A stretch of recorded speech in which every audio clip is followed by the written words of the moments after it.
Ilang oras na lang bago ang Pasko, puspusan na ang paghahanda ng ating mga kapuso para sa kanilang salo-salo. Mamayang hating gabi, ating silipin sa report.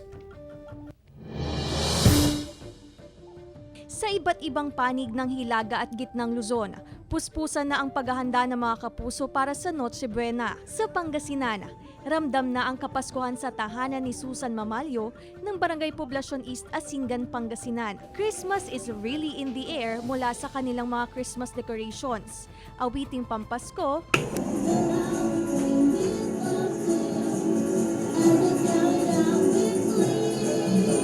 kahit may pandemya, kahit sino pa siya, syempre birthday ni Jesus yan. Kailangan nating i-celebrate. at syempre hindi mawawala ang mga pagkain sa handaan. Bida ang hamon, queso de bola, mga prutas, salad at pasta. Merry Christmas.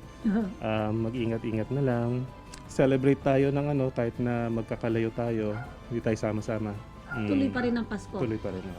Ang tunay raw na diwa ng Pasko ay hindi makikita sa handaan o mga regalong natatanggap kundi ang pagmamahalan at kasiyahan mula sa ating puso. Isang puso ngayong Pasko! Merry Christmas mga kapuso! Kasama si Henry Duminsil, Claire Lacanilaw, Balitang Amianan.